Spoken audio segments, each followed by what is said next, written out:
Diet plan बनाते time सबसे बड़ी मिस्टेक लोग क्या करते हैं, स्पेशली जब बजट लो हो।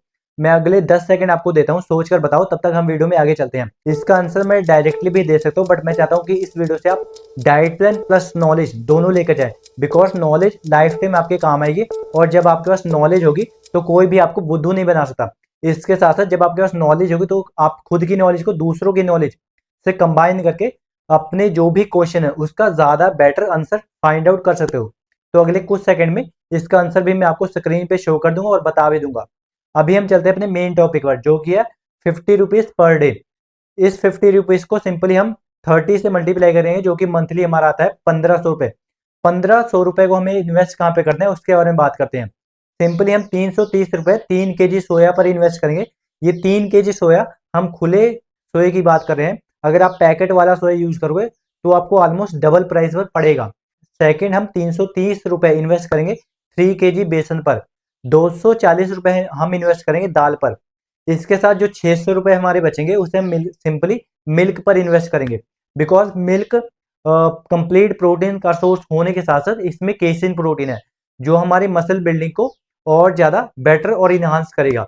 तो अभी अगर आपको अपने क्वेश्चन का आंसर मिल गया तो वेल एंड गुड, नहीं मिला तो सिंपली मैं क्लियर कर दूं कि इस मील में अगर आप ध्यान से देखेंगे तो जो भी हमने इन्वेस्टमेंट करी है वो प्रोटीन को देखकर करी है। बहुत से लोग गलती क्या करते हैं कि अपना 30-40% जो बजट है उसे कार्बोहाइड्रेट पर इन्वेस्ट कर देते हैं, जैसे बनाना, ब्राउन ब्रेड, ओट्स।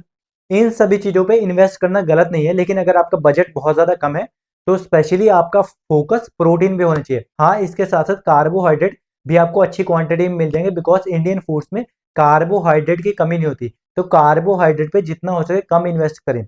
इसके साथ इस डाइट प्लान में मैं आपको 150 ग्राम प्रोटीन हिट करके बताने वाला हूँ। तो हर किसी का प्रोटीन इंटेक 150 ग्राम नहीं होने वाला, किसी का मे बी 140 हो, किसी का 120 हो। एग्जाम्पल के लिए अगर आपका वेट बॉडी वेट 50 kg है तो आपका डेली प्रोटीन इंटेक 100 ग्राम ही आने वाला है। तो इसमें आपके कुछ पैसे बच भी जाएंगे। जो थोड़े बहुत पैसे आपके बचेंगे उससे आप दही, पीनट बटर या मिल्क या पनीर पे इन्वेस्ट कर लें। बनाना पे भी इन्वेस्ट कर सकते हैं। बनाना में आपको कार्बोहाइड्रेट अच्छी क्वांटिटी में मिलता है, लेकिन इसके साथ साथ पोटाशियम और हमारी गट हेल्थ के लिए भी अच्छा है। तो ये सारे फूड जो भी आपको सही लगे कभी कभी आप अपने डेली रूटीन में ऐड कर सकते हो, अगर आपका बॉडी वेट स्पेशली कम है, 50 या 50 के आसपास है, क्योंकि आपके थोड़े बहुत पैसे उस टाइम सेव हो जाएंगे। अभी हम चलते हैं अपने मील नंबर 1 पर। तो ये आज की हमारी पहली मील है।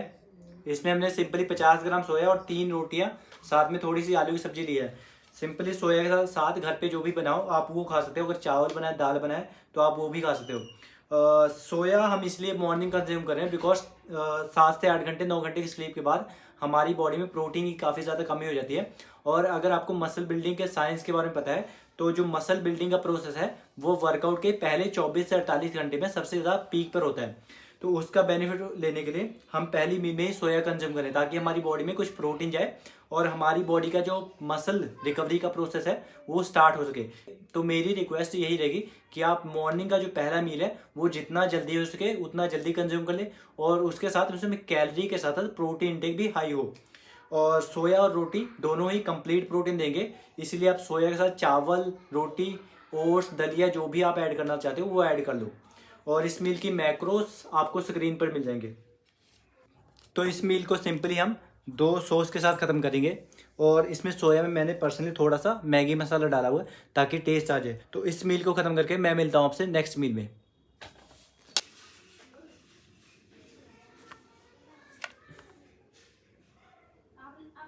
तो ये आज की हमारी दूसरी मील है। ये 100 ग्राम दाल है और इसके साथ में 3 रोटियां कंज्यूम करूँगा। अब अगर आप स्टडी करते हो या जॉब करते हो तो ये मील आप 2 पार्ट में भी डिवाइड कर सकते हो, अगर आपके लिए खाना डिफिकल्ट है तो। एग्जाम्पल के लिए आपने एक मील, हाफ मील 11 से 12 के बीच में कंज्यूम कर ली, और हाफ मील जो है वो आप 1 से 2 के बीच में कंज्यूम कर सकते हो। बिकॉज जो लोग स्टडी करते हैं उनका मोस्टली 11 से 12 के बीच में लंच होता है, और जो लोग जॉब करते हैं उनका 1 से 2 के बीच में लंच होता है। तो आप लोग अपने अकॉर्डिंग देख लें। अभी मैं दोनों एक साथ कंज्यूम करूँगा बिकॉज मेरे पास टाइम थोड़ा कम है। और इस मील के मैक्रोस आपको स्क्रीन पर मिल जाएंगे। और दाल की बात की तो हमारे बजट में 2 ही किलो दाल आई थी। तो ये हमारा 2 किलो दाल 20 दिन चलेगा। 5 से 10 दिन आप मैनेज कर सकते हो, 5 दिन में भी आपके घर में बन जाए। और अगर 5 दिन स्किप होता तो भी कोई बात नहीं, आप अपना प्रोटीन इंटेक रोटी या किसी अदर फूड के थ्रू कंप्लीट कर सकते हो। तो अभी टाइम हमारी तीसरी मील का। तीसरी मील से पहले मुझे आप लोगों से कुछ ज़रूरी बात शेयर करनी है। मुझे पर्सनली क्या लगता है कि ये वीडियो वो लोग ज़्यादा देखेंगे जिनका गोल वेट गेन करना है। वेट गेन से रिगार्डिंग बात की तो इन पास जब मैं जॉब करता था तो जो लंच टाइम था मेरा वो 1 घंटे तक चला जाता था, जबकि मेरे फ्रेंड्स 5 से 10 मिनट 15 मिनट में खाकर उड़ जाते थे। बिकॉज लंच टाइम में मेरा टारगेट रहता था कि मैं ज़्यादा से ज़्यादा कैलोरीज कंज्यूम करूँ। और इसके बाद लंच के बाद जो हमारा अगला ब्रेक होता था वो 5 से 10 मिनट टी टाइम होता था, जो कि 5 बजे के आसपास। तो मुझे पता था कि इस टाइम मुझे ज़्यादा से ज़्यादा कैलोरीज खानी है, तभी मेरा वेट गेन होगा। अब वो जो 1 से 1.5 घंटा मैंने लंच पर इन पास इन्वेस्ट किया, उसका रिजल्ट क्या निकला कि अभी हमने थोड़ी बहुत फिजिक बिल्ड की है। लेकिन मेरे साथ जो 2 से 3 फ्रेंड और भी जिम लगे थे उन्होंने आज छोड़ भी दिया, और आज भी वो लोग डाइट प्लान ही पूछते हैं। तो मैं इन शॉर्ट समझाने क्या चाहता हूँ कि आपको स्ट्रगल स्टार्टिंग में थोड़ा बहुत करना पड़ेगा। मे बी आपका खाने का मन ना हो, मे बी आपका एपेटाइट ना हो, बट कुछ टाइम बाद ये सब चीज़ें नॉर्मल हो जाएंगी। तो अभी चलते हैं हम अपनी तीसरी मील पर। तो ये कुछ हमारी अभी करंट फिजिक है।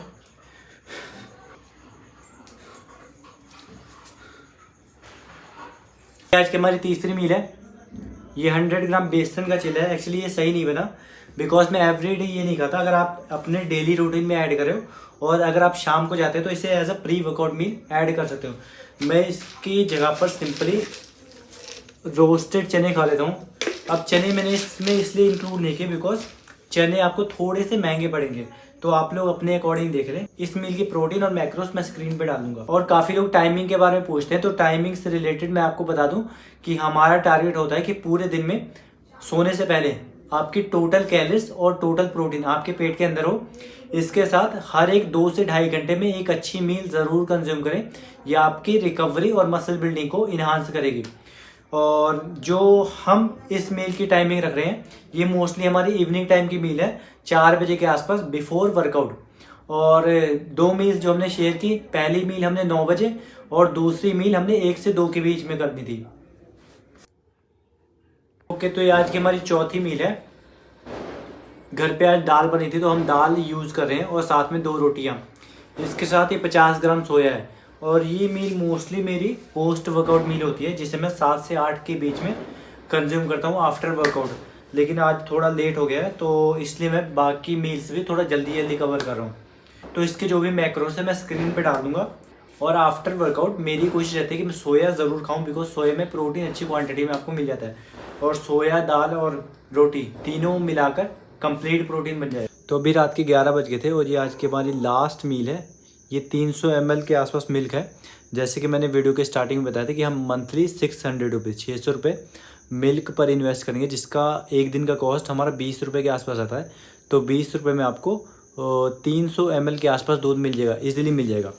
तो इसके बाद मैं सिंपली सो जाऊँगा। और रात को बिफोर बेड मिल्क मैं इसलिए कहता हूँ कंज्यूम करने को, बिकॉज मिल्क में केसिन प्रोटीन होता है, तो ये स्लो डाइजेस्ट होता है और पूरी रात हमारी बॉडी को प्रोटीन सप्लाई करता रहेगा। तो इस वजह से हमारी मसल बिल्डिंग थोड़ी सी इन्हांस होगी। अगर कोई इन्फॉर्मेशन रह गई हो तो मैं मॉर्निंग में एडिट कर दूंगा। अभी मैं इस मील को कंज्यूम कर सोने जा रहा हूँ।